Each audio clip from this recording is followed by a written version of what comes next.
Hello, beautiful soul! Welcome back to my channel. This is my channel. I'm from Japan, Kabayan. Leo, this reading is for you. Teka lang, may nakita ako ano. May nakaano sa balikat ko. Nag-ano pala yung anak ko. Tingnan natin ang iyong November 23 to November 29, 2025. Maraming salamat muna sa mga subscriber, new subscriber, cross-watcher, at sa mga bagong pasok dyan. Welcome na welcome kayo sa bahay ni Ate Aimee. Salamat kayo sa naktaba ng puso niyong mga comments at sa mga nagpa-personal reading. Marami pong salamat. Kung gusto niyo na energy nyo lang talaga, ang gusto nyo makuha natin, all the details is in description below. Pakicheck na lang. General reading tayo, Leo, kunin mo lang ang sayo at itapon ang hindi naman sayo. Maring vice versa, energy mo, energy ng person mo, energy ng malapit sa puso mo. Nangyayari, or mangyayari pa lang. Use your own intuition, lawakan nyo ang inyong isipan. Ano man ang gender mo, ano man ang edad mo, ipasok mo yung sarili mo. No? Lagi nyo tatandaan na nasa inyo pa rin ang susi para sa pagbabago ng buhay nyo. Wala sa card, huwag nyo ipilit kung hindi nyo ito energy dahil ang dami nyong energy sa mundong ito. Meron tayong Gemini, Virgo, Leo, Capricorn, and Libra. Parang hindi ako satisfied sa nakahalera. Alam mo yun, nandito sa point na yun na parang na hindi ko siya gusto. Okay. Okay. Andito ka. May pag-aalala, no? Kung nakikita dito, maaring may tao na mas matanda sa iyo or ikaw sa taong mas bata sa iyo, vice versa natin. May pag-aalala ako nakikita dito. And then also, nandito, may lalaki rin no? Ibig sabihin, may lalaki, either itong lalaki na ito mas matanda ito sa iyo. Magkakaroon ka ng connection sa isang lalaki na mas may edad sa iyo. Pwede yung karelasyon mo to, or maybe this is you, ganyan. Sa iba dito, babae. Pero more on lalaki sa iba. And then also, meron kang mga i-illusionin, may mga i-dream ka. Tsaka, ang iba dito is stagnant no? Nai-stagnant ka in your situation. Yun na nakita ko sa iba. Sa iba naman sa inyo is, meron kang iniisip na isang sitwasyon na tatapusin or kinakailangang tapusin. Yun na nakita ko. Or handun ka sa point sa iba is parang you want to there's a retirement kasi ako nakikita.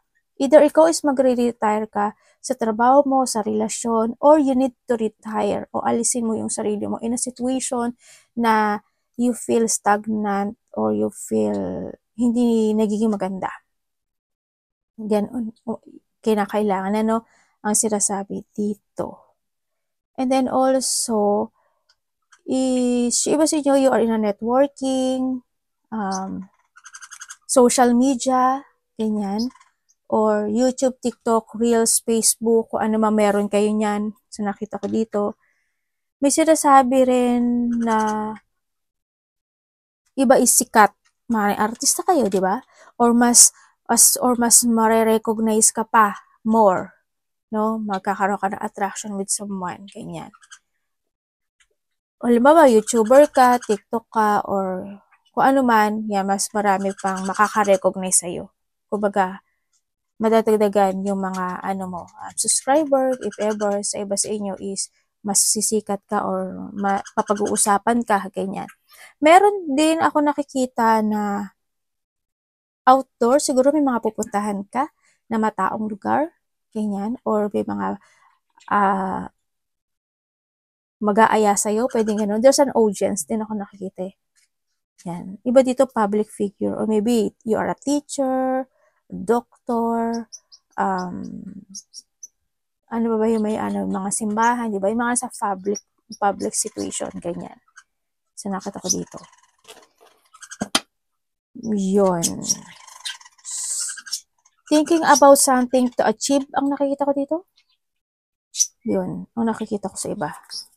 Feeling emotion, may mga feeling emotions ako nakikita. Siguro makakaramdam ka ng yung feeling emotion. By this week.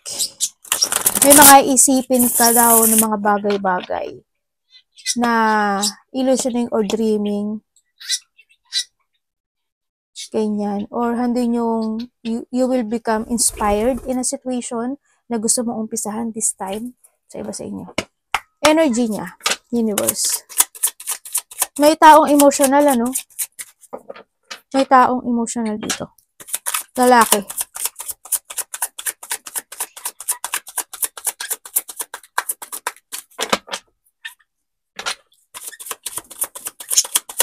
Yung iba sa inyo, kulang ka ba kayo sa tulog? Or kailangan yung magbawi ng tulog, kung night shift kayo or kulang kayo sa tulog? Energy nila.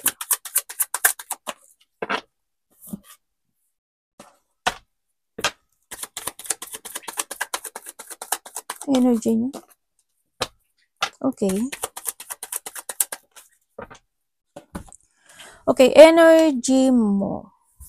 Okay, pag-iisip pa. May mga bagay ka daw naiisipin. May mga bagay ka na sisiyasatin, may mga bagay ka na hahanapan ng katotohanan, ganito ba dapat, ito ba, ganun ba, ganyan, ganun. Parang nandun ka sa point na yun. And then also, energy mo is, parang nandun ka sa point na someone or ikaw, ito, you want to share something. Ganun. Maring may isi-share ka problema o kaya someone is want to share problem sa'yo. Pwede ganun, may mga mapag-uusapan. Ako na nakikita rin sa iba na isang mahalaga. Ganyan. Ganun nakita ko. May mga pag-uusapang mahalagang sitwasyon. Merong pagkikare or merong kang idea na naiisip or maiisip na gusto mong gawin o desisyonan, parang nandun. Kasi nakita ko rin dito, parang may mga pag-aalala ka na mararamdaman, yung energy mo. Fears, worrying, anxiety, stress, may mga sitwasyon na pwedeng nagkakaroon ka ng indecision situation, ganyan, na maaring nandun ka sa point na iba na nagkakaroon ng ano ba to? Na overwhelming for something information. Parang ganun sa iba. Ako nakikita. Baka mayroon ka mga inaalam-alam, di ba? O kaya may mga nangyayaring sitwasyon na maganda, din na-overwhelm ka doon. Pwedeng ganun. O kaya communication information, pwedeng ganun sa iba sa inyo. Sa iba sa inyo, indecision situation. Ibig sabihin, nagkakaroon ka ng indecision to develop or to renew in some aspect of your life. Pwedeng yung sarili mo, pwedeng someone, something, kung ano man yan, nandun ka sa point na yun. Pero alam mo daw sa sarili mo, paano mo i-develop o paano mo babaguhin o paano yun magsasucess. Alam mo daw sa sarili mo. May mga bagay may mga bagay o sitwasyon lang talaga na need to release. Yun, may mga sitwasyon lang na talaga na kailangang magkaroon ng acceptance or there's a situation na need to recover. Ito sinasabi. And another message, no? Another message, sabi ko sa'yo. May another message ako nakikita dito na magkakaroon or someone want ng reconciliation. Another message. They thinking of you every night. Every night. They want to heal a situation pero titignan pa natin yung love mo. Pero may taong ganon ako nakikita. Also, may babaeng makikipag-usap sa'yo. May babaeng makikipag-usap sa'yo. Mas either kasi edad mo siya or mas matanda siya, magulang, kapatid. Yon. Babae. Makikipag-usap sa'yo. Tingnan natin parating sa kanya. Or ikaw ang makikipag-usap.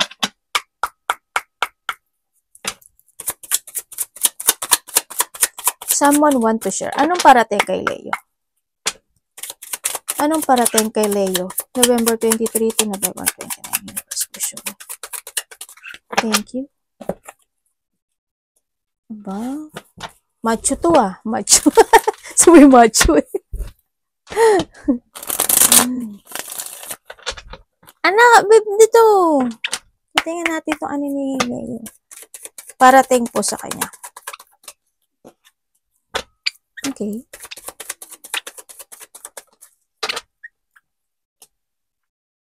Universe, pwedeng explain mo to sa akin.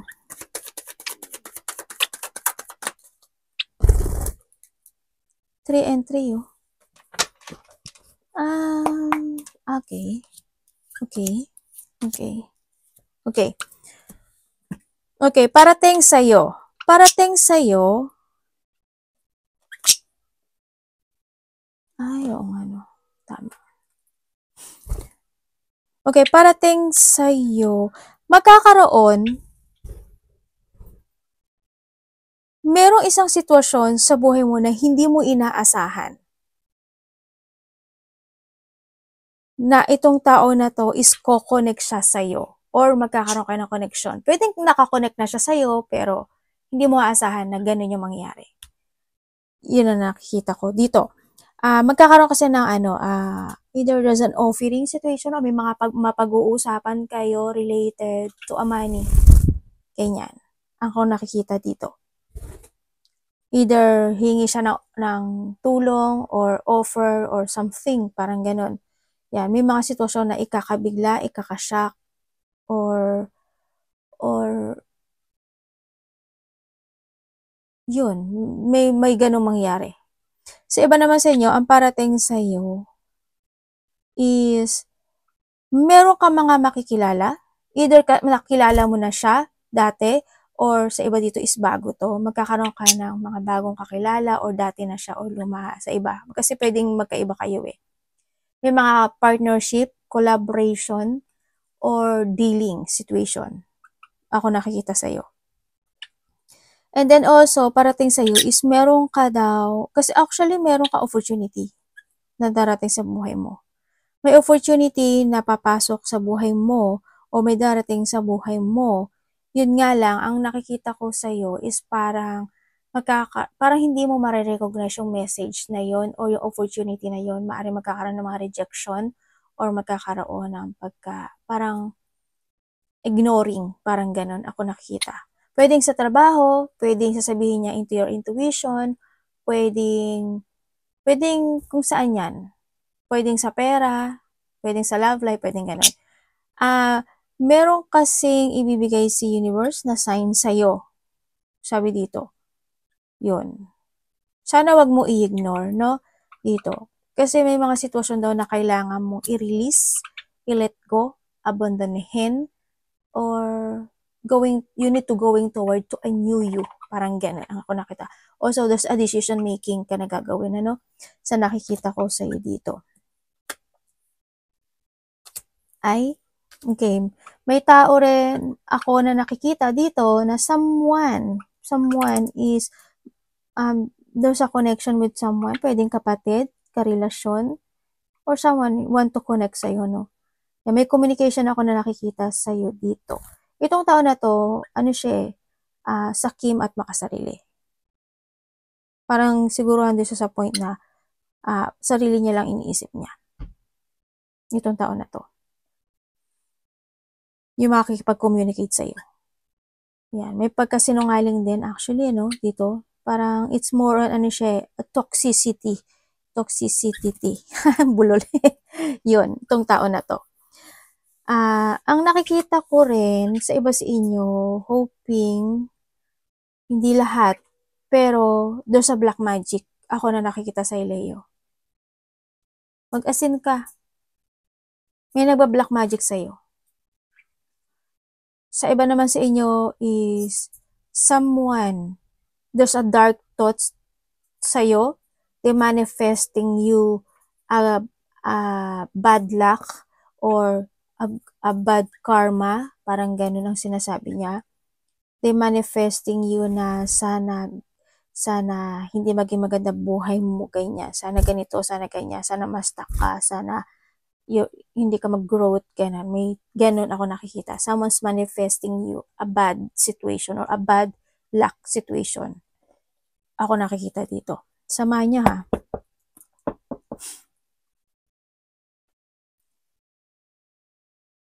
Anak dami. Yun. There's an offering, ano? Ikaw mag-o-offer or someone is offering? Parang may mag-o-offer. May offering ako nakikita kasi. tingnan natin, dapat iwasan ni Leo.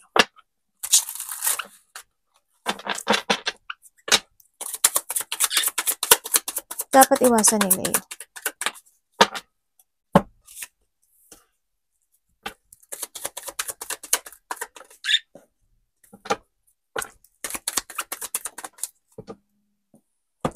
Okay, dapat mong iwasan yung hindi mo alagaan yung sarili mo. You need ng self-care. Be organized.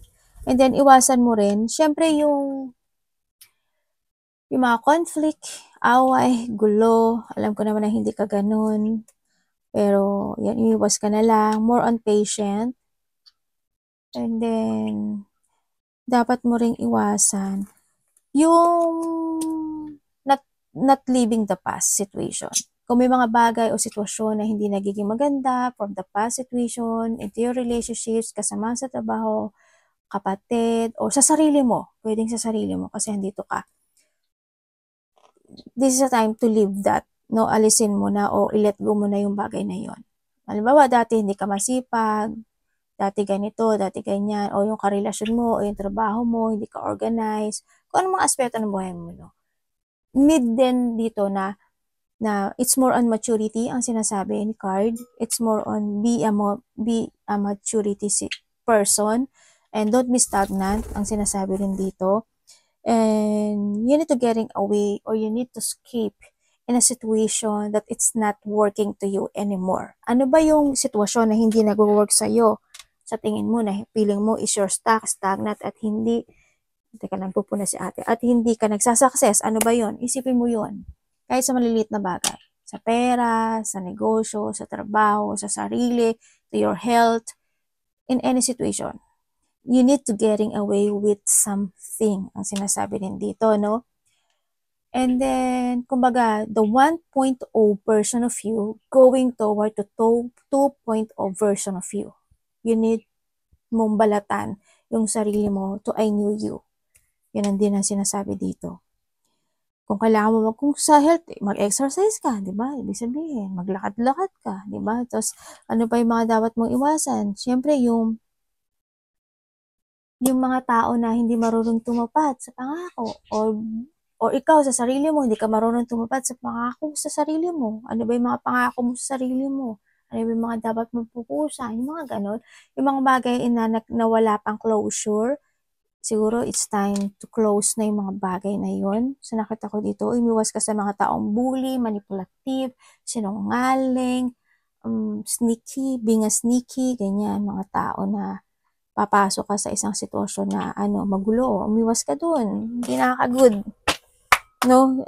Tsaka, basta alam ko naman na ano yung worth mo, no? Dito. Sa mga sinungaling, liar, dishonest, umiwas ka yan. You need to escape sa mga conflict, disagreement, battle. Huwag ka na makapagkumpetensya kung hanggat maaari. Alam ko hindi mo ginagawa yon. Love, kapatid, anak, magulang, karelasyon, kaibigan, kung sino man to. Pamilya, love.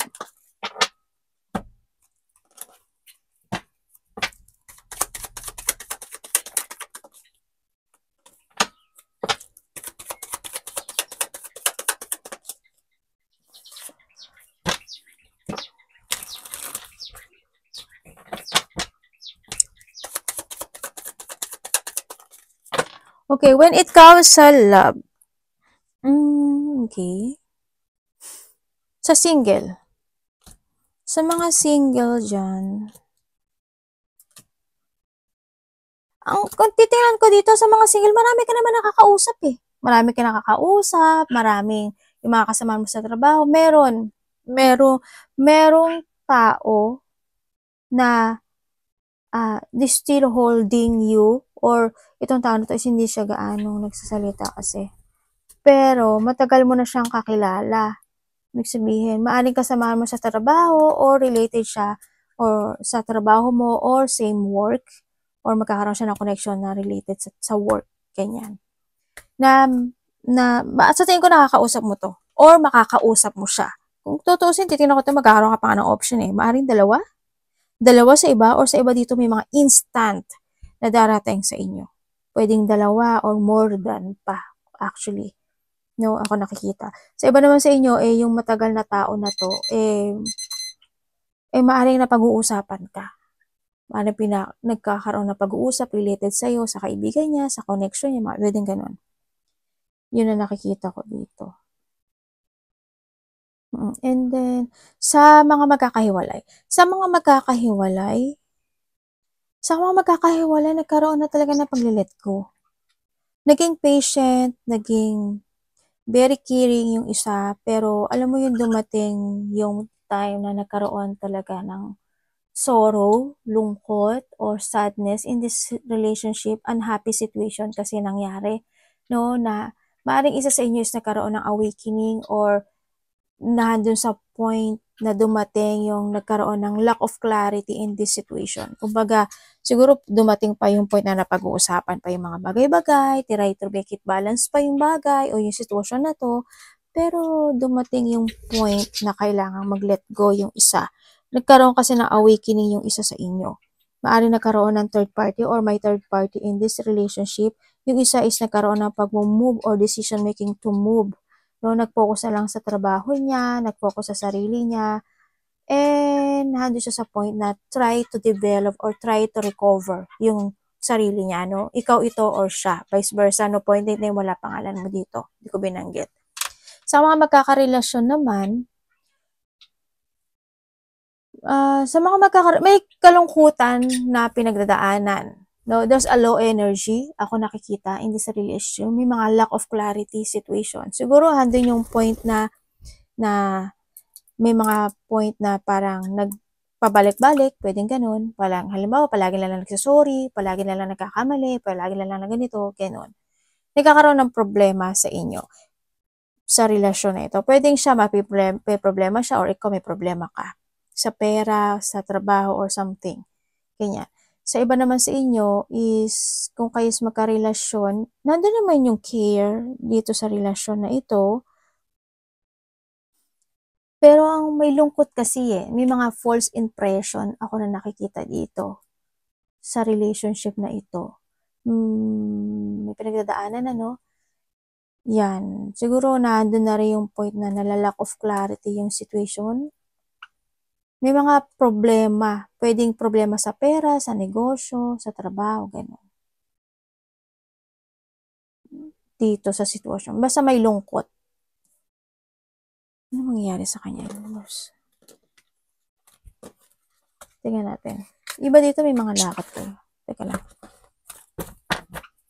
Isa dito aware Aware siya sa nararamdaman ng isa.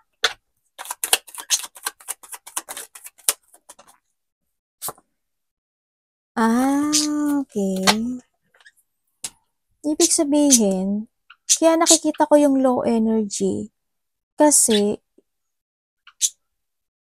ibig sabihin isa sa inyo may sakit? Isa sa inyo may sakit o isa sa inyo or isa sa inyo or in this relationship is there's a situation na need to recover. Need to success, parang may sinasabi siyang ganun dito, and you need to be aware dun sa bagay na yon, no? In this relationship. May mga dapat pang i-develop, i-recover, maging maingat, ganyan. At may third party ba? May kinakausap. May pag-uusap sa iba. Maaaring may kinakausap na dati ng kakilala or kakilala na niya. Parang ganun. Yun. Isa sa inyo may kinakausap. Sa mga may thinking about third party. Hindi lang ikaw yung kausap niya. Kung alam mo naman walang third party, di hindi ikaw yan. May kausap na iba. May iba. Ako nakikita. Money. Nileo.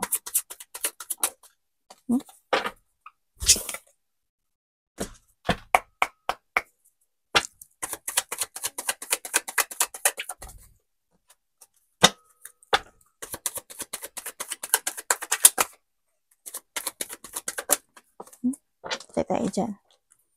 Okay, when it comes sa money mo, by this sa money mo, Kung titingnan ko dito, kasi sa money mo kasi it's more on patient ka naman. Focus ka naman. You try to control naman. Yun nga lang minsan is nagkakaroon ng negativity. Ibig sabihin, may mga sitwasyon na hindi nagkakaroon ng pagbabago pagdating sa pagmamanage ng iyong pera. Ganon. Yun ang nakikita ko sa'yo. Yun. Naandun ka sa situation na may mga bagay na hindi na-actionan ng tama. Yun. Maaring you always give and offer when it comes to related to money. Ganon. Ako nakikita sa iyo. Pero it's up to you to make it happen kasi ito, no? Kung gusto mo talaga ng positivity, more on positivity when it comes to your money, siguro may mga dapat lang talaga na i-let go or actionan na ng tama, no? Sa nakita ko dito. Pero kung titingnan ko, we have the strength kasi, maganda naman siya. Maganda siya. Yun nga lang siguro, hindi may iwasan, di ba? May mga hindi may iwasan na sitwasyon na pwedeng maganap. Ganyan. Maaring sabi mo, mag-iipon ka na, magtitimpi ka na, magtitiis ka na, pero kinakailangan, di ba? May mga ganong sitwasyon. Ako nakikita. Kumbaga, hindi ko nakikita na yung iba, hindi naman lahat. Yung iba, hindi ko nakikita na nagkakaroon sa'yo ng innovation or changes. Ganyan. Sa pag-organize ng money. Advice.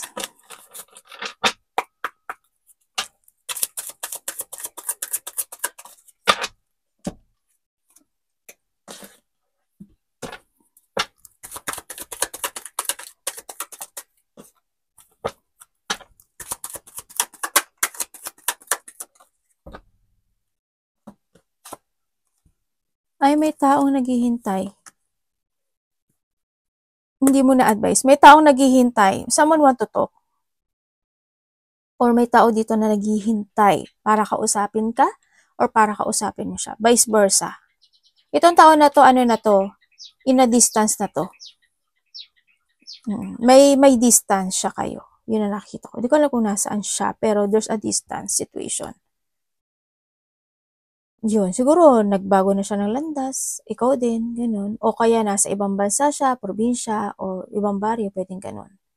Yan. And also, ang nakikita ko rin dito is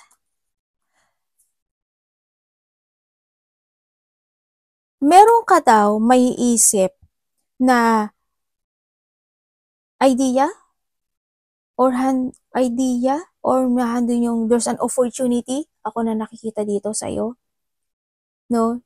Na parang i-analyze mo siya, need to progress, or parang thinking about something strategy in a situation.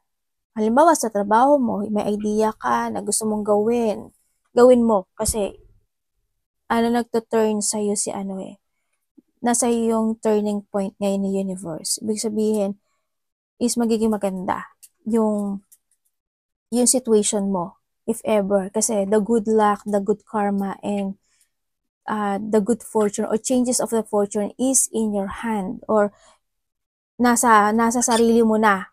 Alam mo na. Kumbaga, alam mo sa sarili mo paano mo i-change yung buhay mo. I-change yung direction mo. I-change or mag-focus ka dun sa opportunity na yon. And you will be success, ang sabi dito. Kaya yung iba sa inyo is wag kang maghintay. This is a time to focus to yourself. This is a time to plan to yourself. Make a new direction or there's a new direction ka natatahakin sa iba. Or, kasi iba dito parang naghihintay pa or nag-a-analyze eh. Or this is a time to use your head than to your heart when making a decision. No? Yun ang sinasabi dito. May mga bagay kasi na need to cut or need to release in yourself and you will be successful in life. Yun ang sabi. Kumbaga, wag puro ilalim, wag puro gilid. It's turn ka na dapat sa taas. No, ako nakikita sa iyo. Mag-focus ka daw sa sarili mo. Yun. When it comes sa advice, may ahas dito. Matuksuhin ka rin, Leo. Tukso, layuan mo ako kung saan aspeto ng buhay mo. Okay, when it comes on advice, When it comes to an advice, yun nga, nasabi ko rin kanina, di ba? Use your head when making a decision making. The opportunity is in yours. It's your turn to change, no? Sinasabi dito. May mga parating kasi na opportunity and may mga potential ending situation happen to your life, ang sinasabi din dito. And there's a beginning of a cycle coming. There's a new beginning din, ako na nakikita sa iyo.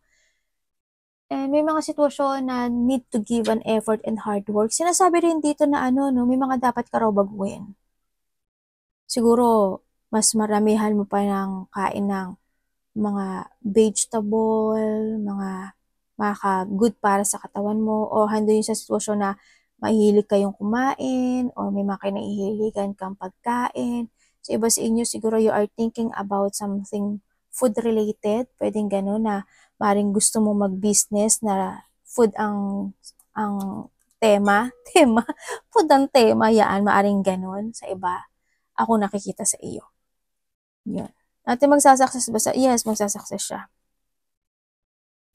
You need to force lang yung sarili mo. Kumbaga, may mga sitwasyon lang talaga na siguro may mga need to develop pa or kailangan alamin. Yun nakikita ko dito. Iba naman dito kasi kailangan nyo daw mag-keep ng money. Yun. Ang bagal ng takbo mo, no? Iba sa inyo, ang bagal ng takbo nyo. As in, ang bagal. Mas more maging wiser and stronger ka this time, ha? Focus to yourself. May mga collaboration pala. May taong gusto na mag-apology sa'yo. Or ikaw ito. Try to make it balance, ha? Arigato namaste, God bless.